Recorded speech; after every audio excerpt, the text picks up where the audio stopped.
नमस्कार दोस्तों, आज मैं आपको सुनाऊंगी कहानी मरते मरते बचा। रात के लगभग 10 बज रहे होंगे। अंधेरी रात और सुनसान मिट्टी की कच्ची सड़क में राहुल अपनी साइकिल से अपने मामा के घर से होकर अपने घर को वापस जा रहा था। सर्दी का मौसम था, इसीलिए राहुल अपनी साइकिल धीरे धीरे ही चला रहा था, क्योंकि उस समय जो ठंडी हवा चल रही थी वो राहुल के चलने खून को जमा रही थी। रात का अंधेरा और खेतों के बीच से जाती हुई वो सुनसान सड़क कहीं ना कहीं राहुल को थोड़ा डराने का काम कर रही थी। वैसे राहुल कभी डरता तो नहीं था, पर इस तरह का जो माहौल था वो किसी भी इंसान को थोड़ा तो डरा ही देता। राहुल मन ही मन बस यही सोच रहा था कि कितनी जल्दी वो बस अपने घर पहुंच जाए, क्योंकि सर्दी भी बहुत हो रही थी। पर अभी उसका घर यहाँ से लगभग 6 किलोमीटर और दूर था, इसीलिए राहुल भी बिना रुके बस अपनी साइकिल से चला जा रहा था। राहुल अभी 2 या 3 किलोमीटर ही आगे गया होगा, तभी उसने देखा उससे थोड़ी ही दूर पर कुछ लोग एक खेत में बैठे आग ताप रहे थे। ठंड तो राहुल को भी लग रही थी, इसीलिए उसने सोचा कुछ देर यहाँ उन लोगों के साथ बैठकर आग ताप लेता हूँ, फिर आगे जाऊंगा। यह सोचकर राहुल अपनी साइकिल से उतरा और पैदल ही अपनी साइकिल को उन लोगों तक ले गया। और जैसे राहुल ने वहां अपनी साइकिल खड़ी करी तो उनसे एक आदमी पीछे मुड़ा और राहुल से बोला, आओ भैया, बैठो बैठो, बहुत ठंड है, थोड़ा आग ताप लो। उस आदमी की बात सुनकर राहुल ने कहा, हाँ भैया, ठंड तो बहुत है। इतना बोलकर राहुल उन लोगों के बीच में बैठकर आग तापने लगा और इधर उधर की बातें चल रही थी। तभी राहुल ने कुछ ऐसा देख लिया था जिसे देखकर राहुल के डर के मारे हाथ पैर कांपने लगे और उसकी रगों में चलता खून मानो जमसा गया हो, क्योंकि उसने देखा कि वो जिन लोगों के साथ बैठा था उन सबके पैर उल्टे थे। पर उन सबको देखकर ऐसा कुछ भी नहीं लग रहा था कि वो इंसान नहीं हो, और वो सब उसके साथ बिल्कुल सही से बात कर रहे थे।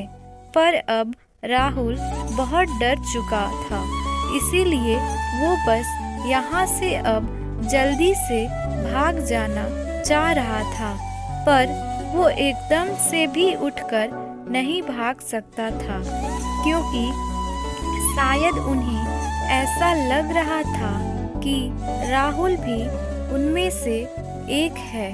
तभी राहुल के साथ जो हुआ उसे देखकर उसके होश ही उड़ गए, क्योंकि तभी उनमें से एक आदमी ने अपनी जेब से कुछ निकाला और कहा, चलो भाई, थोड़ा तंबाकू वंबाकू खा लेते हैं। इतना बोलकर वो आदमी सबके हाथों में कुछ देने लगा, और जब उसने वो चीज राहुल के हाथों में दी तो इस बार राहुल की आंखें फटी की फटी रह गई, क्योंकि उसने देखा वो कोई तंबाकू नहीं बल्कि इंसानों की आंखें थी, और वो सब उन आँखों को तंबाकू की तरह खा रहे थे। राहुल ने तो उस समय उनसे वो आँखें ले ली,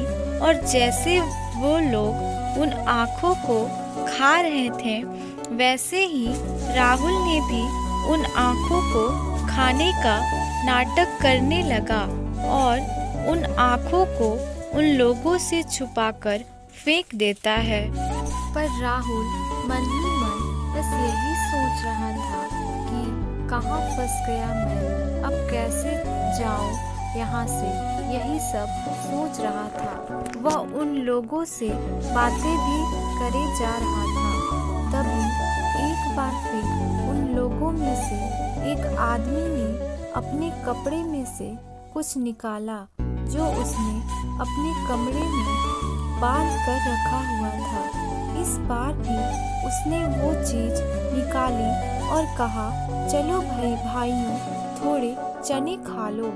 इतना बोलकर वो आदमी फिर सबको बारी बारी वो चीज देने लगा जिसे वो चना बोल रहा था। और जब राहुल की बारी आई तो राहुल ने देखा वो चीज कोई चना नहीं बल्कि इंसानों की उंगलियां थीं जो छोटे छोटे हिस्सों में कटी हुई थीं। राहुल ने इस बार भी उस आदमी से वो कटी हुई उंगलियां ले ली, फिर उनको खाने का नाटक करने लगा। पर वो वहाँ से भाग जाने के बारे में भी बार बार सोच रहा था और वो यह भी सोच रहा था कि कहीं इन लोगों को पता चल गया कि वो इनमें से नहीं बल्कि एक इंसान है तो यह लोग मेरे साथ क्या करेंगे। यही सब सोचते हुए राहुल वहाँ बैठे डरे जा रहा था। पर उसने सोच लिया था कि अब चाहे जो हो मर ही क्यों न जाऊं, पर अब यहाँ और नहीं बैठूंगा। इसीलिए राहुल वहाँ से उठा, बोला, भाइयों मैं अभी थोड़ा देर में आया। इतना बोलकर राहुल ने अपनी साइकिल निकाली और वहाँ से जाने लगा।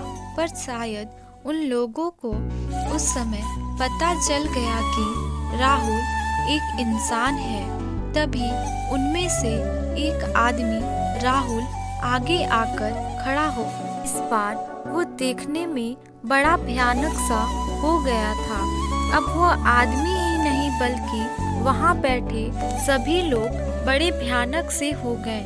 अब उन सब के चेहरे से खून निकल रहा था और वो सब राहुल की ओर चले आ रहे थे। वो राहुल के जितने पास आ रहे थे, राहुल की दिल की धड़कन उतनी तेज होती जा रही थी। राहुल वहाँ से भाग भी नहीं सकता था क्योंकि उन सब ने राहुल को चारों ओर से घेर लिया था। तभी उनमें से एक आदमी राहुल के एकदम पास गया। यह वही आदमी था जो थोड़ी देर पहले सबको कुछ ना कुछ खाने को दे रहा था। वो आदमी राहुल के पास गया। वो राहुल के गले को जैसे ही उसने पकड़ा, वो सब तुरंत पता नहीं कहाँ गायब हो गए और वो आदमी भी पता नहीं कहाँ गायब हो गया जो राहुल का गला पकड़ने जा रहा था। वो सब जैसे ही गायब हुए, राहुल वहाँ से तुरंत भागकर अपने घर चला गया। और जब उसने अगले दिन सारी बात अपने घर में सबको बताया तो उसके पिता ने उसको बताया कि तुम्हें वहाँ बैठे बैठे सुबह के 4 बज गए थे और सुबह के 4 बजे के बाद भूतों का समय खत्म हो जाता है। तभी उस दिन तुम बच पाए थे।